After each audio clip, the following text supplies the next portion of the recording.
Hi, so this is a video for COMP345. This is for week 3.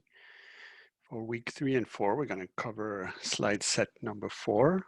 There's going to be 3 parts, 3 different videos for this slide set. This is covering slides 1 to 22 and slide set number 4. So as we may see from the web page, just to be clear, in week 3, which is this week here, we're covering this slide set 4 for the labs. There is one set of examples which you can download here that correspond to this slide set number 4. So that's basically what we're going to cover for this week as well as week number 4. So if we go to the slides.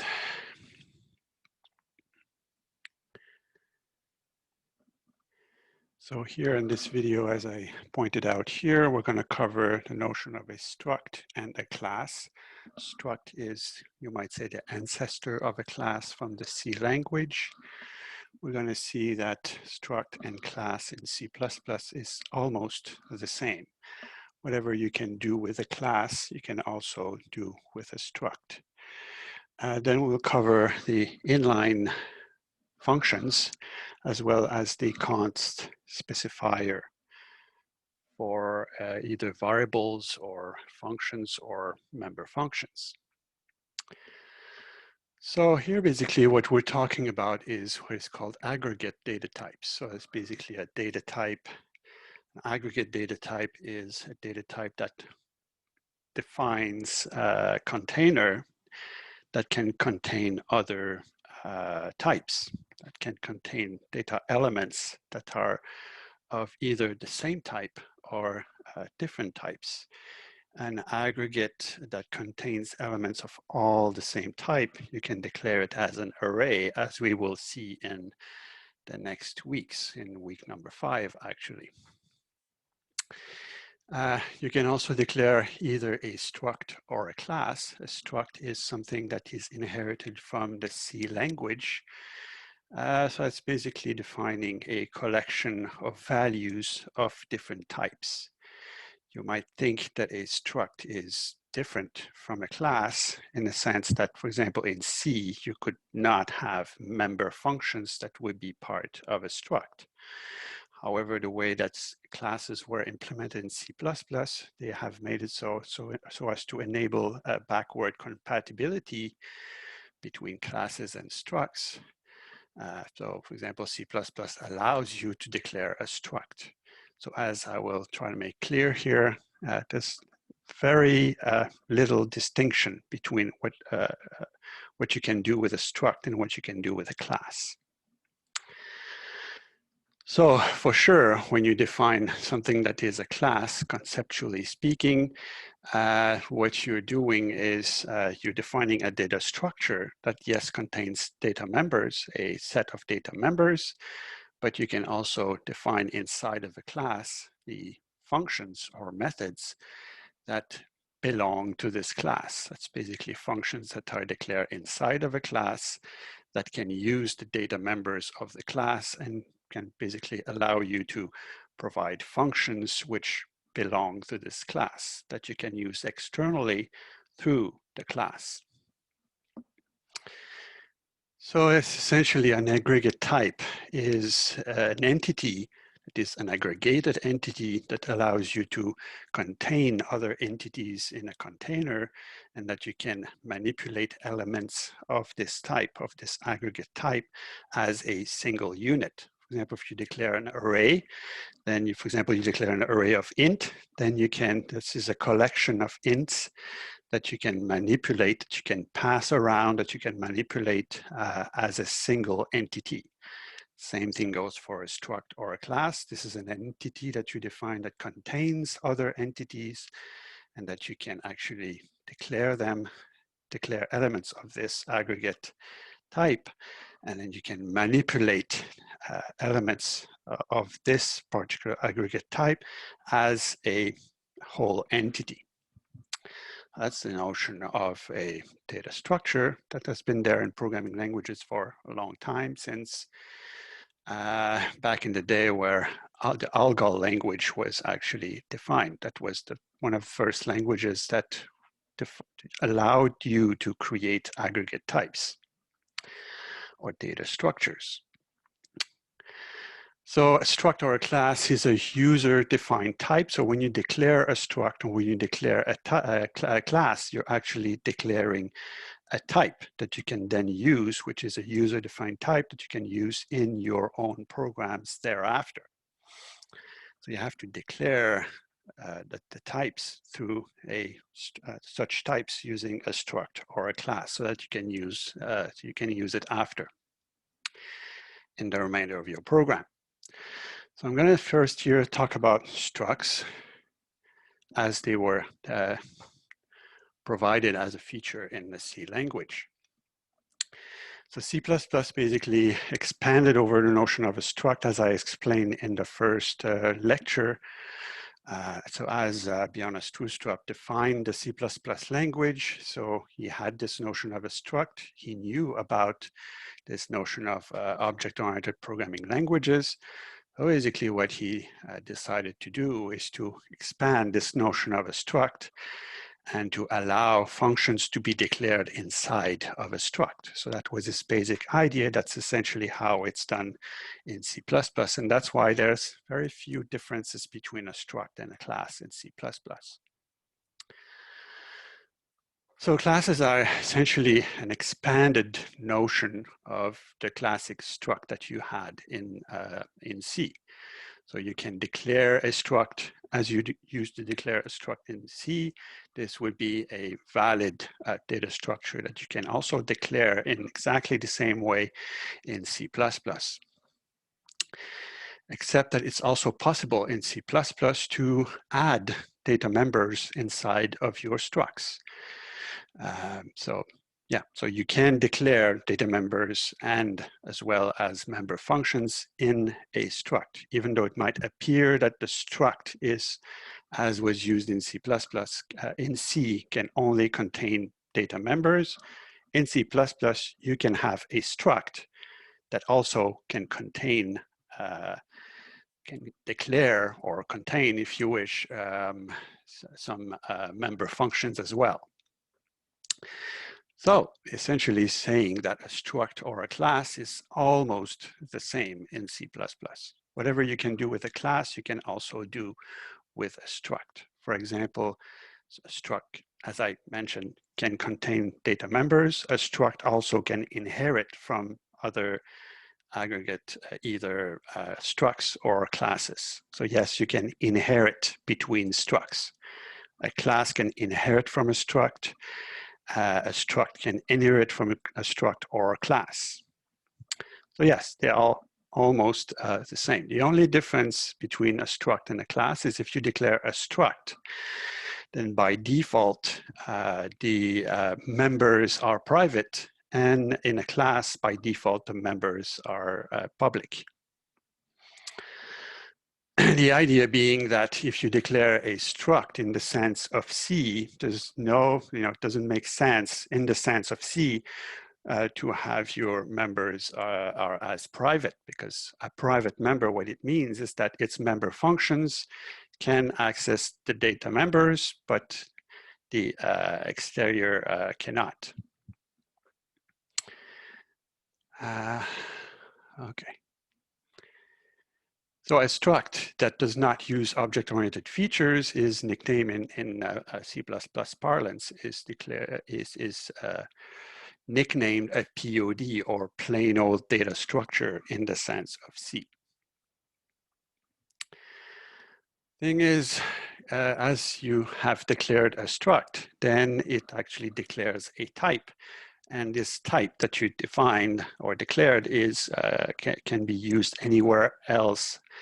Another kind of type can be used. So for example, you can declare variables of this type. You can declare parameters to your functions that are of this type. So anywhere you can use a type, you can actually use a type as defined using a struct. So here's a simple example. Here you declare a struct that contains 3 members, okay? So, and then you can actually declare a function that uses a parameter that is of this type here that has been declared, okay? This example here, it does not separate between a header file or CPP file, okay? So you have a struct that's being declared here, you have a function declaration that's being declared here that uses this struct as a type as the parameter of the function. Then you have the main function here that declares a internal variable that is of the type that we have declared. Then you pass this variable here to this function here, get data, which will get, as we will see later here, will get some information from the keyboard and then put it inside of the values of the struct, of the members of the struct. So that's a very simple program here that shows that you can declare a struct, you can use it as a type to declare variables or to pass this variable of this type to a function. There is many other examples. If you go to the lab examples for this slide set, there's many of the examples of this. Please make sure that you review all the examples before you go to the lab and that you listen to the video describing these examples. I'm not going to go in the lecture over all of the examples, though you will find some of the examples I'm showing here on the slide set, you will find them in the lab examples. So a structure can be initialized, can be assigned, can be passed as a parameter, or referred to by pointers or by references. Okay. So here's another example. A date has a month, a day, and a year, which are 3 integers. Then I can actually declare an object of type date, which is then initialized here using a list. So that means basically that 12 goes into month, 31 goes into day, and 2013 goes into year. I refer you here to the things I discussed in the previous slide sets when we talked about the different kinds of initialization. Here you're creating a new object date that does not give any initial values to the members of this particular date here. Then I can actually define a function, for example, increment date, that would receive this date here and then do some processing on it. So extremely important to understand, which is not something we have in this example, but if some of your members of your struct or your class, as we'll see later, are of type pointer. So let's say I would have pointers here to month and day and year, pointer to ints, then you have to be very careful because the memory allocation, if you have pointers here, has to be made manually, okay? So if I can show you an example here, what I mean by that. So let's say you have this date object, let's say today, that's not a good pen.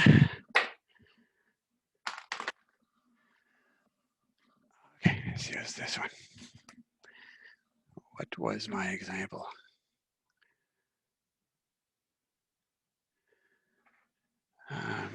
Is equal to 131 2020. Then what's happening basically in the computer's memory on the stack, let's say this is declared in your main function. Then you have the stack frame for the main function. And then you would have your variable named today that contains 3 things, which is the day 1 and the month 31 and the year 2020, okay? So that is if your date let's say struct date, and then you have int day, int month, and then int year. So if these are not pointers, then anytime you declare an object of type date, then the object itself, as well as the values, they all reside on the stack, okay? However, if you make these as pointers, then what would be happening is that these here would be pointers, because there are pointers here. So what is stored here on the stack would be the address that contains the value of the day and month and year. So then if you have this in your struct, then you would actually, when you create this object of type date, you would have to call new to actually allocate memory for day and month and year, and then allocate a value for these. So that eventually, if you do that, as you would call the new operator, and this is your heap here. So that would mean that day and year and month would be stored on the heap, 131 and 2020. Okay, and then this would be pointing here, this would be pointing here, and this would be pointing here. So you see that if you have pointers as data members, then what is stored on the stack frame is only the addresses of these values that are themselves stored on the heap, okay? And you have to allocate them using the new operator. So as I said earlier, anytime you call new to create a variable, there has to be somewhere where you will call delete, okay? If you, for example, do this here, and then you, well, that's not the right code here, but let's say these will be pointer, and you declare a variable of this type, then each of the values would be pointing to something on the heap. And then when this variable would get out of scope, then it would be automatically deleted from the stack, but only this would be deleted from the stack, would be removed from the stack. These values would stay there. So that means you would, if you would have this situation, before you get out of scope here, you would have to call delete on these three things here. So normally this is done when you use a class. So that means that when you declare a class that has data members, which are pointers, then your constructor, typically your constructor is the thing that would call the new on each of these things to allocate the memory, and then your destructor would do the inverse and then call delete on each of the things that are a pointer, okay? So that's what I'm referring to. Let me go back to my slides here.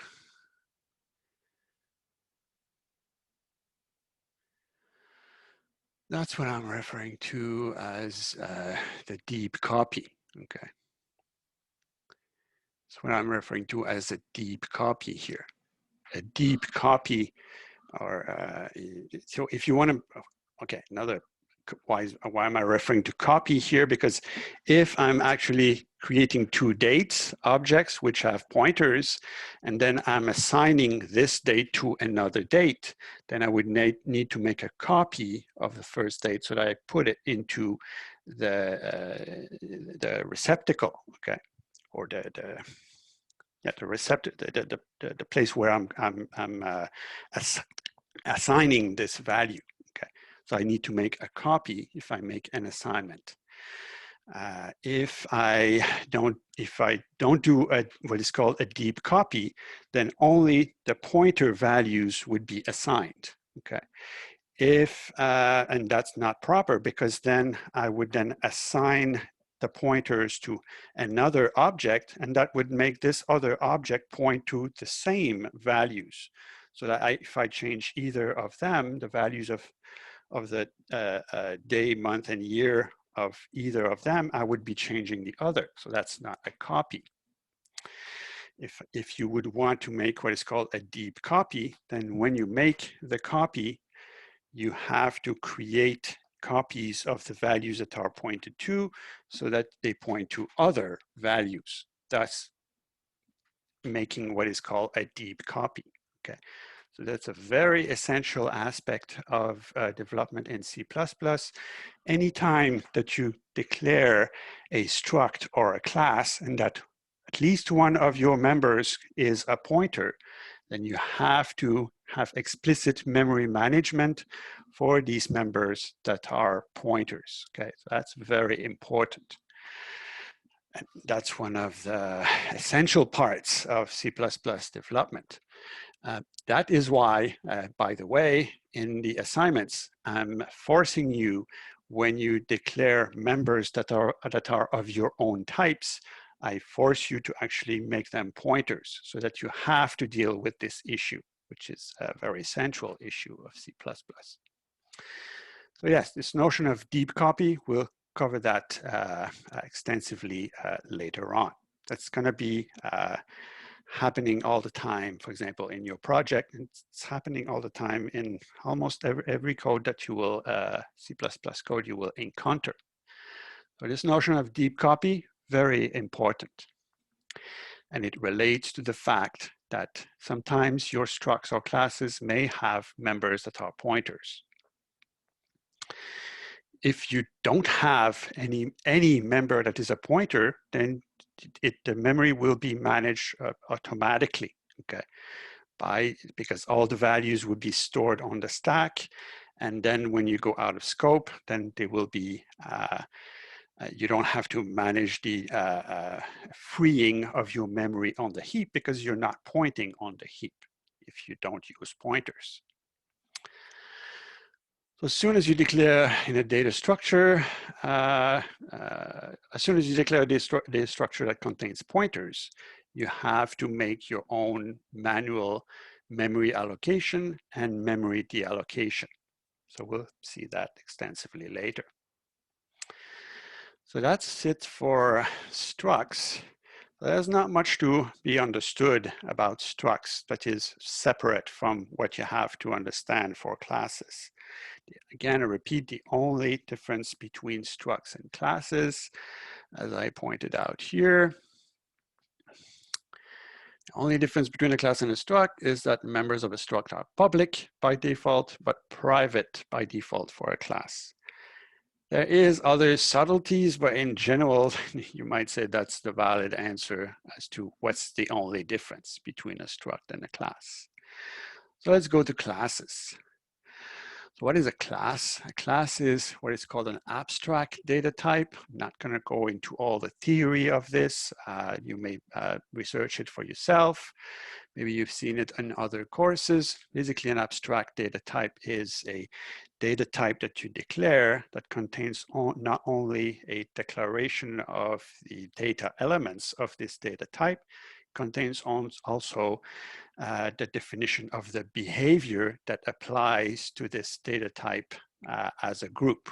Okay, so essentially an abstract data type, you might say, is equivalent to say you're talking about a class that contains data members as well as member functions. So a C++ class represents an abstract data type by allowing functions to be syntactically encapsulated into its definition. So it's the notion of a data structure, such as a struct in C, except that you're adding inside of the data structure some functions that belong to this class. So essentially, syntactically speaking, a class and a struct in C++ is the same thing. Whenever you use class or struct, you can interchange them. Again, the only difference is that for struct, the members are public by default. One of the main differences, which is something I see often when I ask exam questions, is people don't necessarily realize that you can, in C++, you know, in Java, when you define your class, when you declare the member functions, inside of the class, you put the code that corresponds to your functions.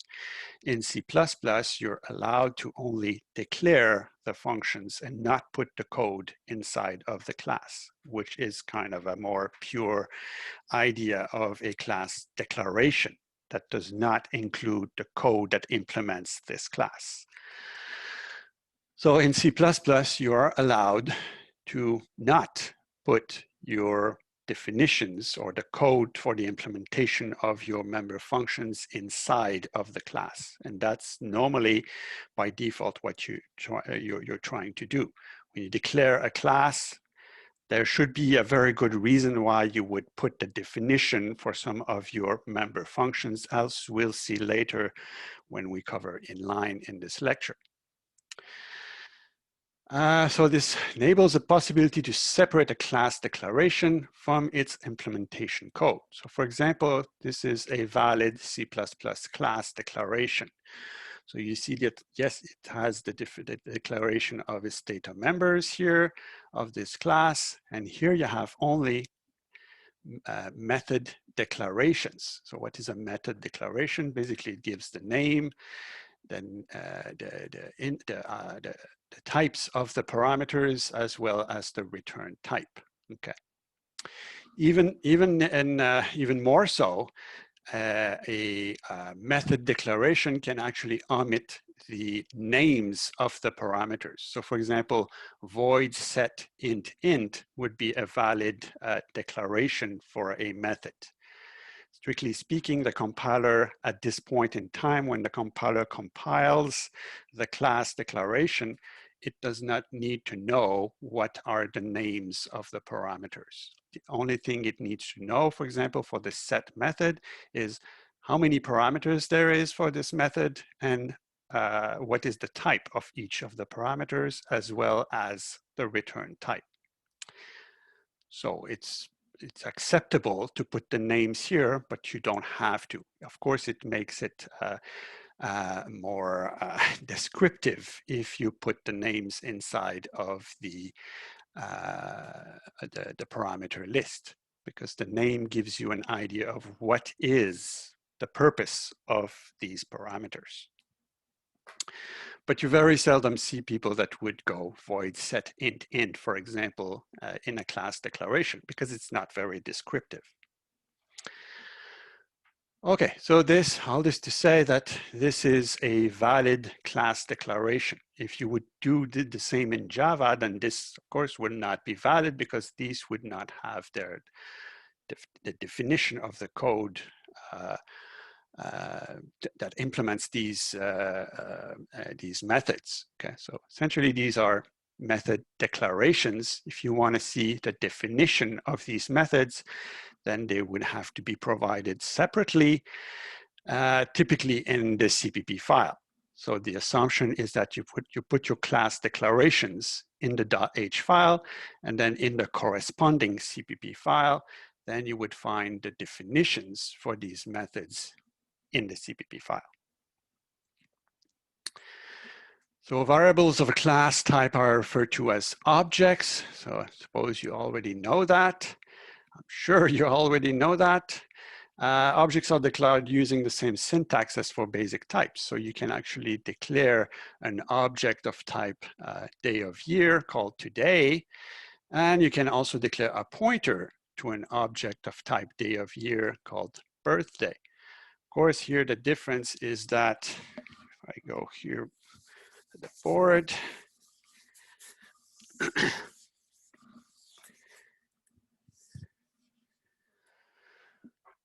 so I have here date today, and then I have date birthday is equal to new date. So assuming this is in my main method, then if I go and see on my stack here for the main method, I would have, let's make it like this. This is my stack frame for main. This is my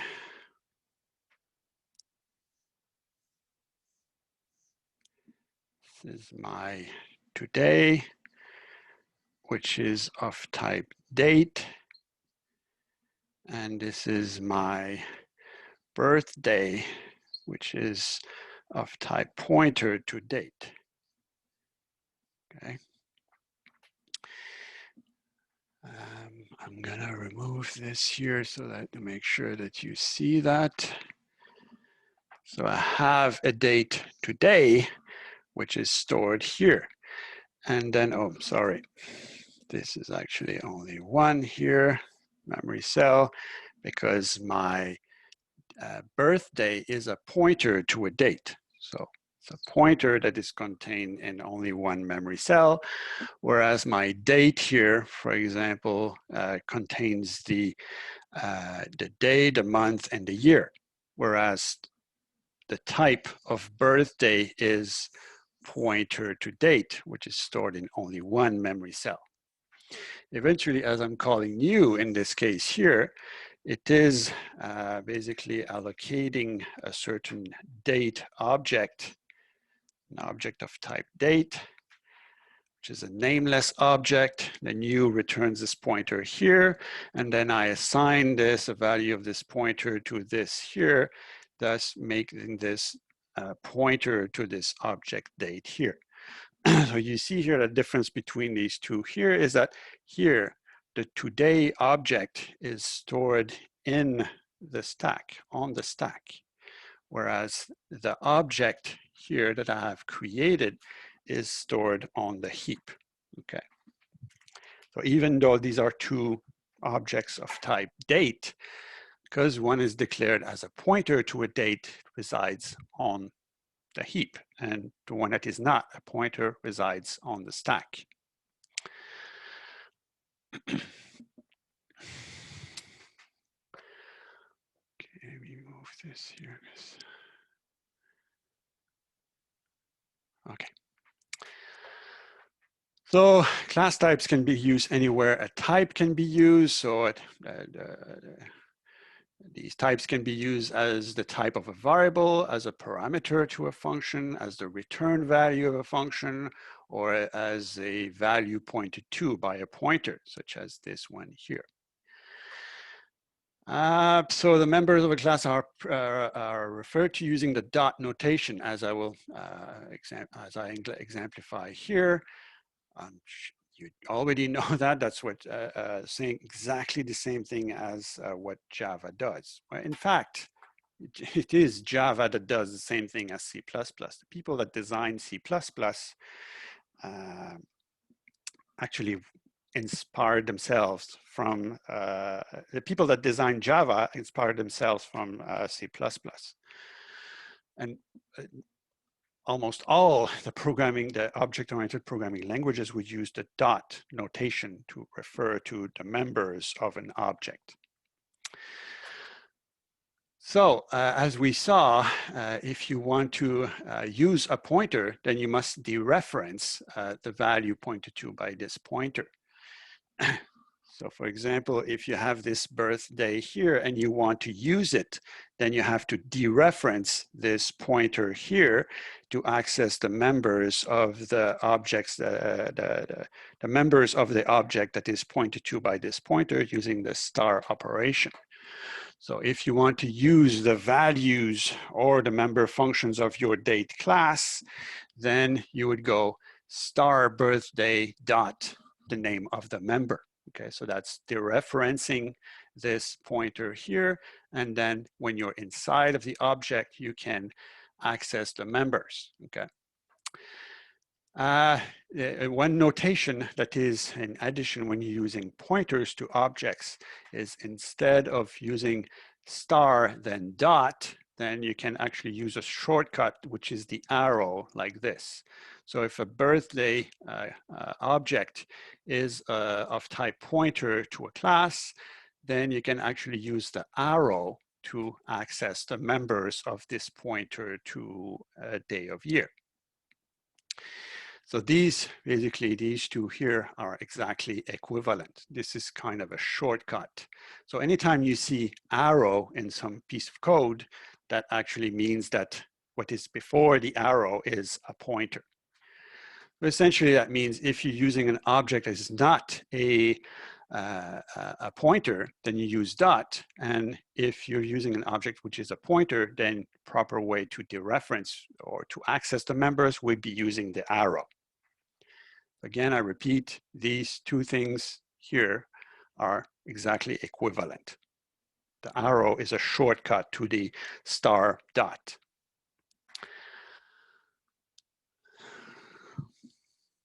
Okay.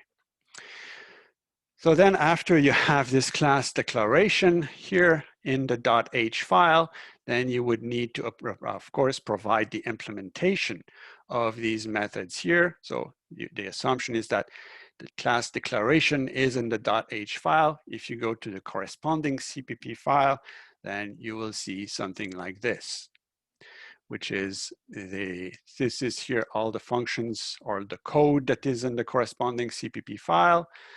So that's basically saying this is the input function implementation for the method, the method implementation for the input method that belongs to the class day of year.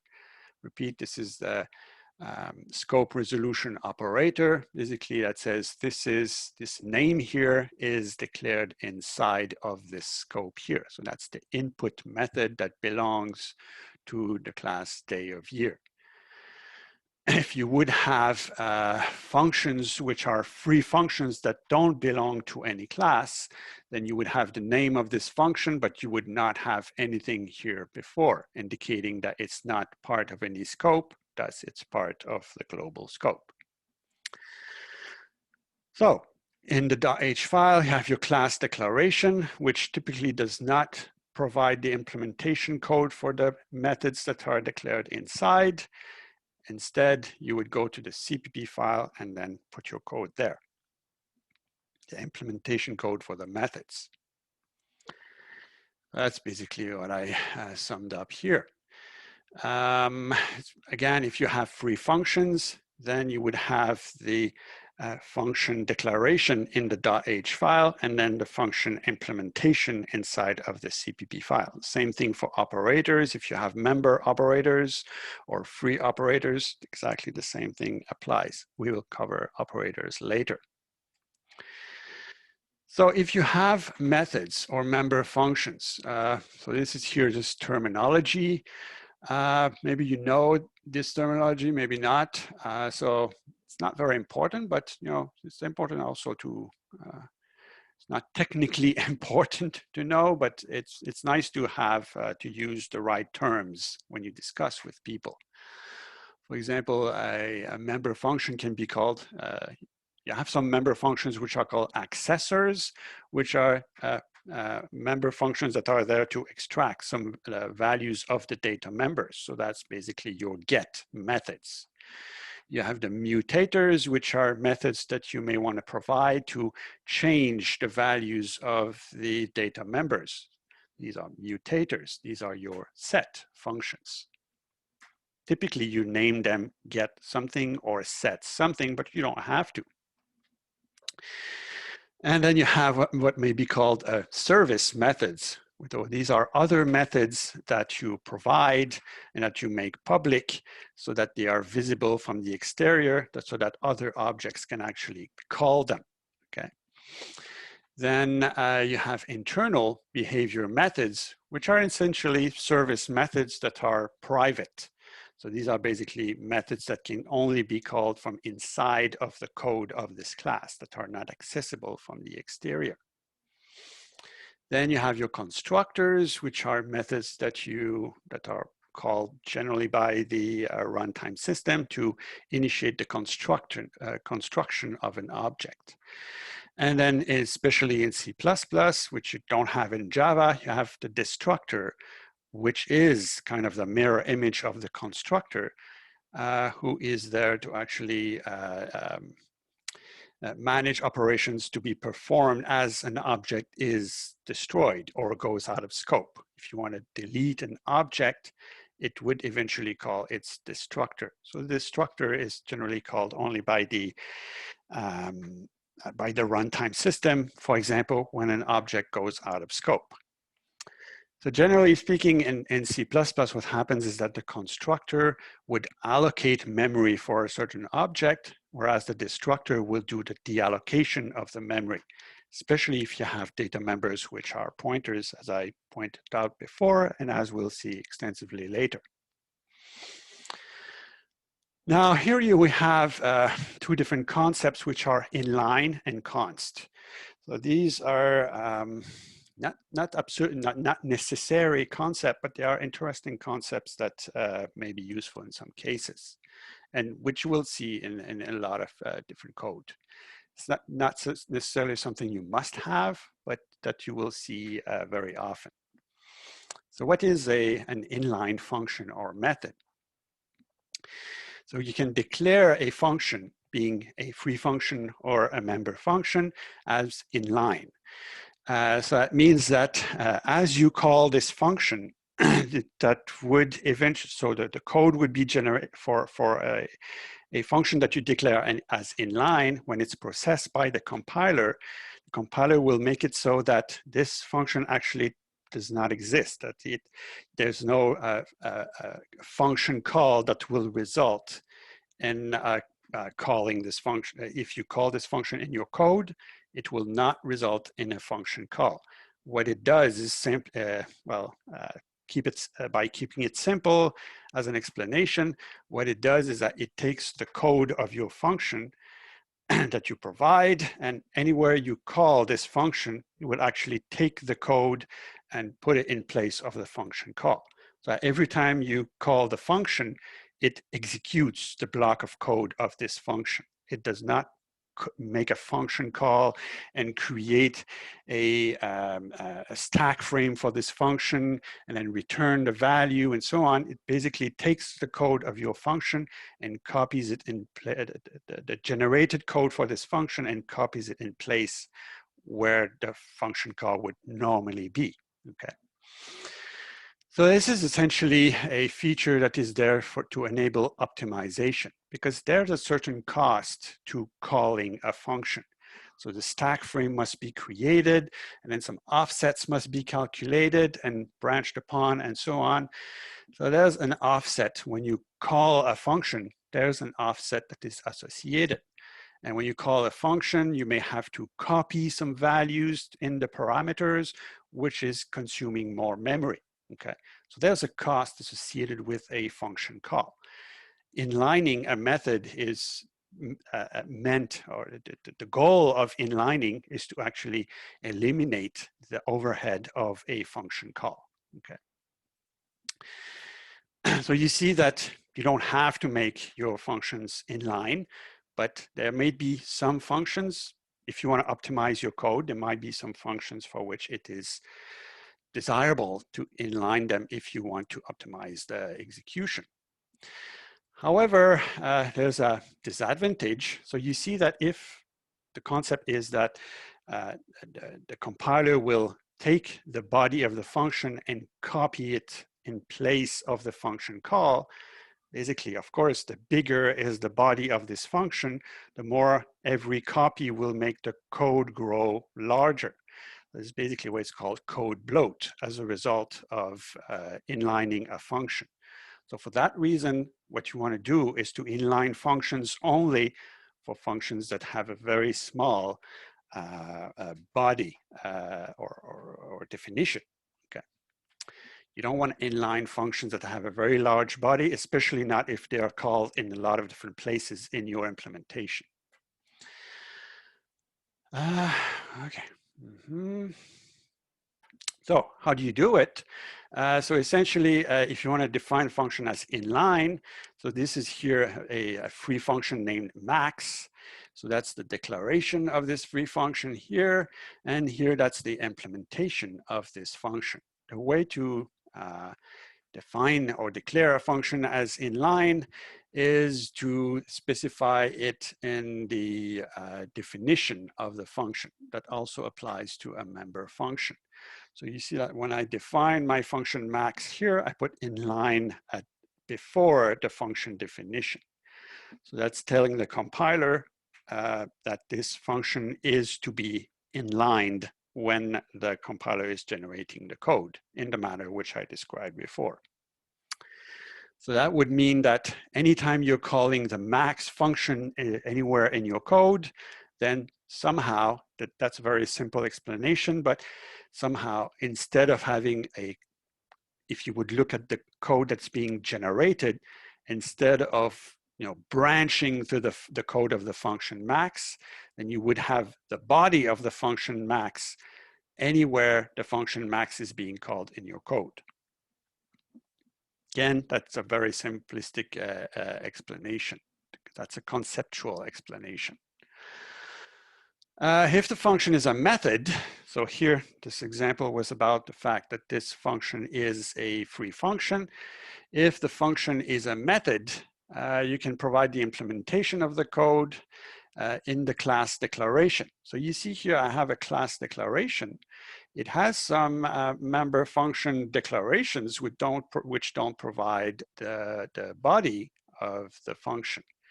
As I mentioned earlier, this is the typical way of doing it. However, here for these two functions or member functions here, I provide the body of these methods. If you provide the body of a method inside of the class declaration to the compiler, that would actually mean that these two functions are inlined. Okay. So you don't have to provide inline here. Okay. Inline is for the implementation if it would be defined outside of the class. Okay. So by default, if you have a member function that has a body definition inside of the class declaration, it is an inline function. Okay. You see also that,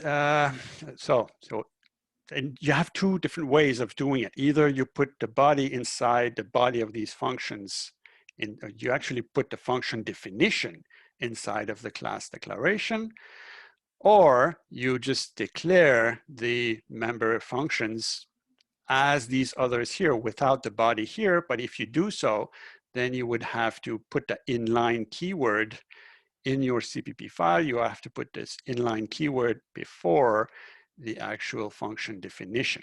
Okay, so it's either of these two methods. Okay, but there are some restrictions, as I will point out later. Typically what you do is you would do this way here. I will explain why later here. So here's a technical explanation. So in order to be able to make a code substitution, meaning that the body of the function would be substituted for the function call, the compiler needs to have access to the definition of the function, to have access to the code of the function if it is to make the substitution. If it does not have the body of this function, if it has only the function declaration, the header declaration, it does not know what code to put in place of the function call. So anytime you call a function that is being inline, the compiler needs to have access to the definition of this function. So the corollary to this fact is that inline functions definition must be found in all the compilation units in which they are used.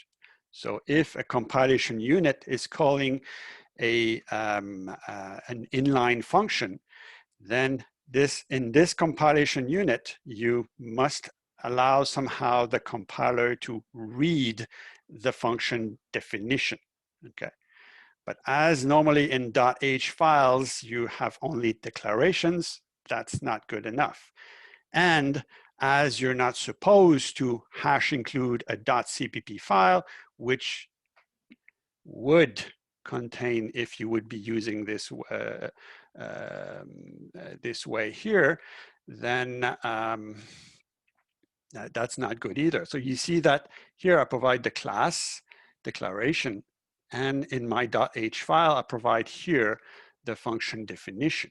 Okay, so that means here that this definition would not be in my CPP file, it would be in my .h file. So if you declare inline member functions, you should provide the definition of these member functions inside of the .h file, which is kind of improper. So really what that means, what this amounts to say here, if you are to declare a member function as inline, you should actually declare it in the class declaration. Because if you put your inline definitions in the .cpp file, you're not supposed to hash include a .cpp file. Which makes your class, your other compilation unit, as they cannot hash include the .cpp because it's improper, then they would not have access to this code, to the definition of your inline functions.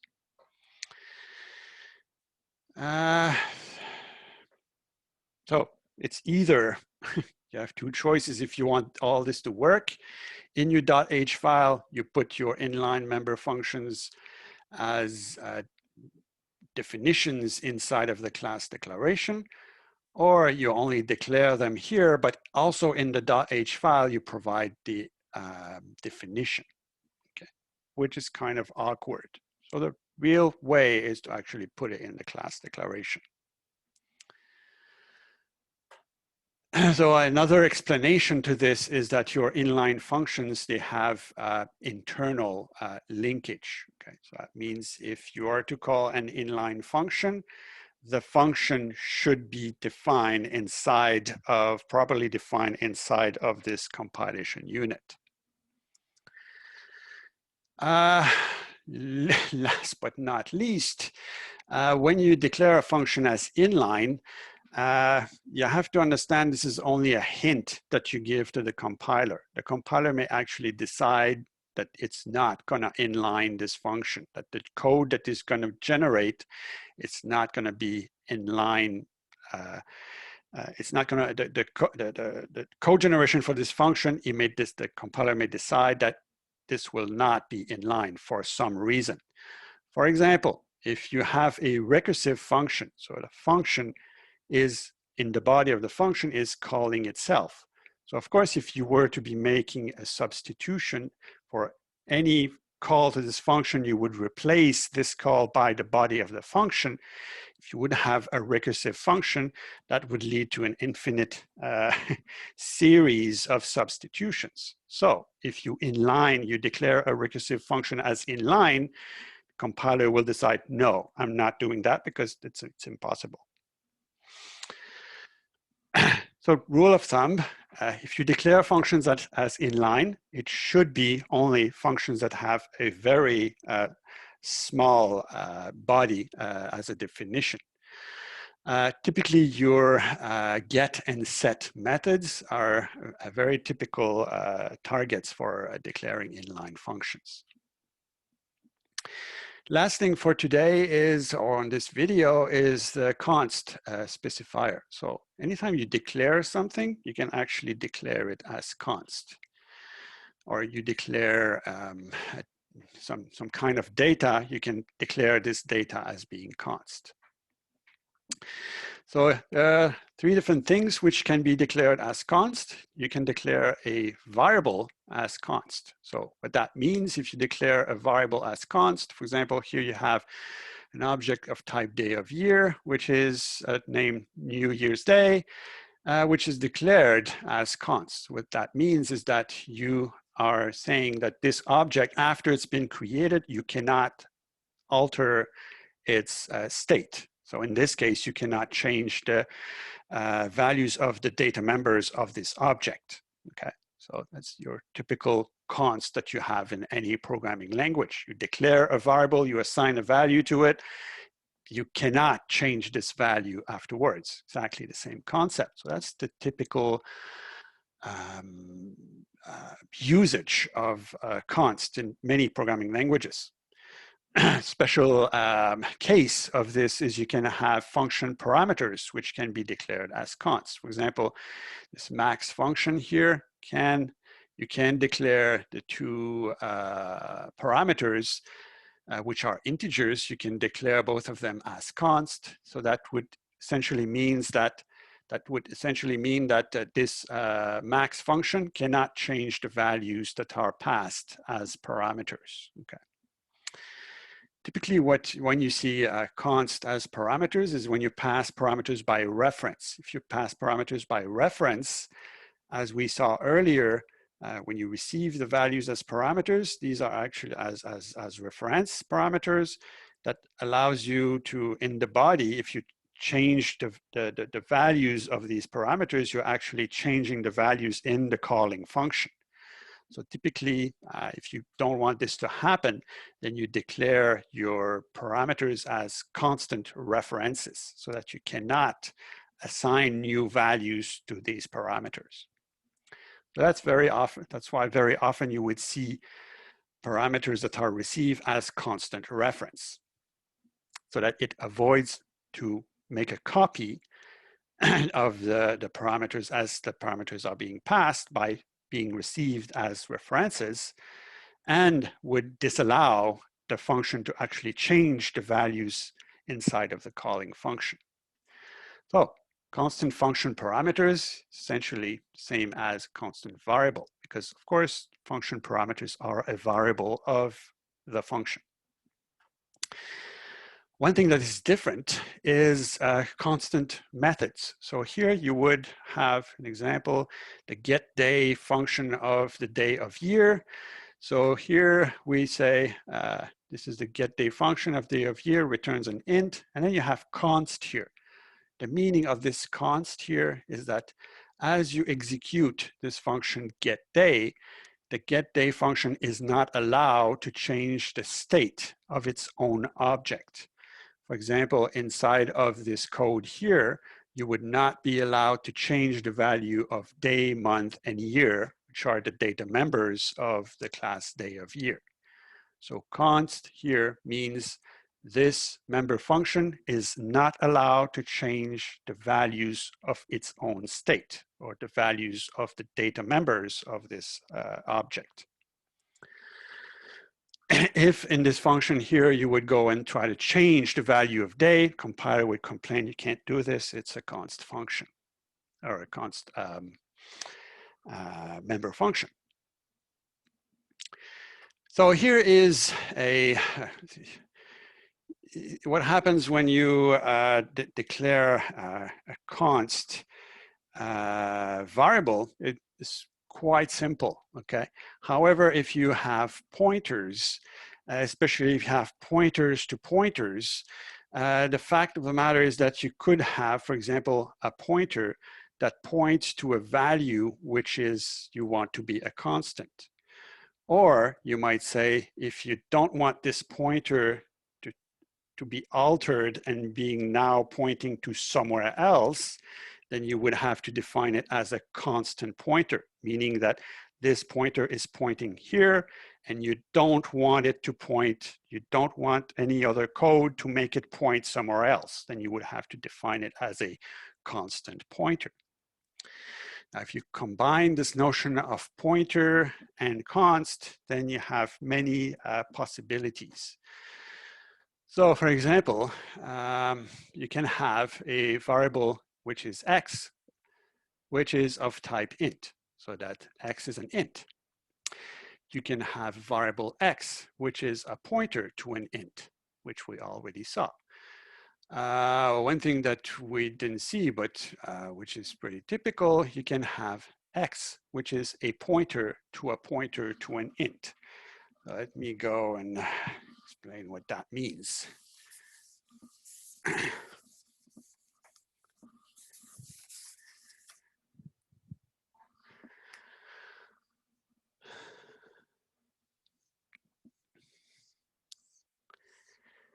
So in the first case, we have x, which is an int. For example, can contain 10. Okay, so that's the first case. Then in the second case, what we have is a pointer to an int. And this pointer to an int is now must point to a certain int. For example, it can be pointing here. So that's a pointer to an int named x, which points to another variable, which is an int, okay? Then you can have, if you extend and go to the third case, you can have a pointer to an int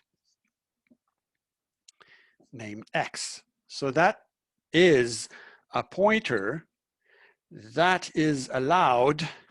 So, okay, so this one here was a pointer that is allowed to point to an int.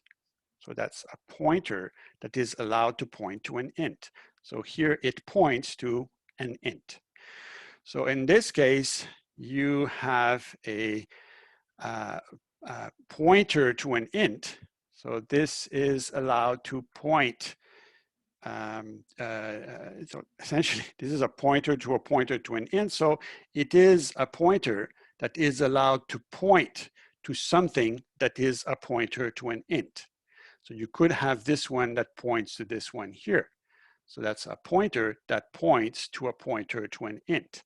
And then this one is a pointer that is allowed to point to an int.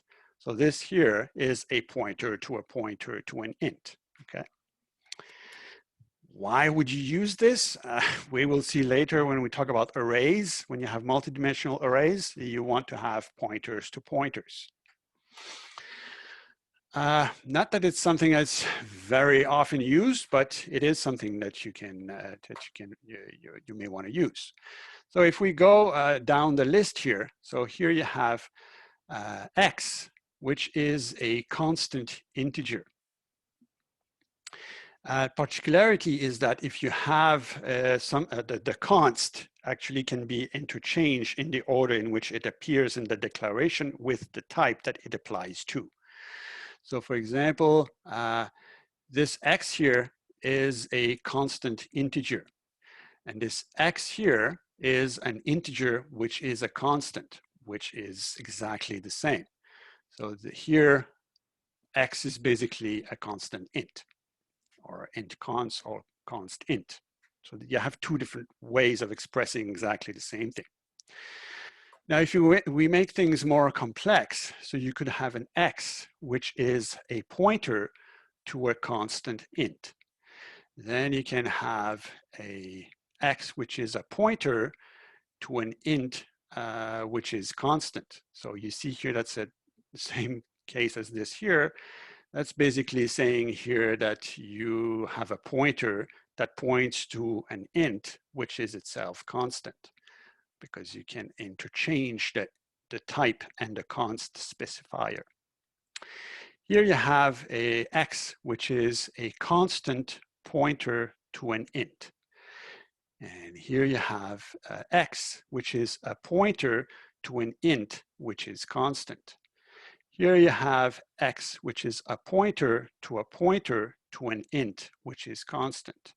Here you have this p, which is a constant to a pointer to a constant int. And you have p, which is a constant pointer to a constant pointer to an int, okay? So you see what I did here is, let's say I take the last one. So here I pointed you to this rule here, which was defined by somebody very clever, which I find it's a very useful rule to have, which is called the clockwise/spiral method. So you see I have int star const star const p. So why is it called the spiral method? Because you start here and you go to a spiral like this. So p is a constant. And you go back here, constant pointer to a constant pointer to an int. Okay, so basically what it says is that you should go backward in the list. Okay, so p is a constant pointer to a constant pointer to an int. Okay, so that's a very handy rule. So I believe that's it for that. The next thing is we'll talk about the static specifier. So this will be covered in the next video. I remind you that there will be 3 different videos associated with this slide set. So that's it for now. Thank you.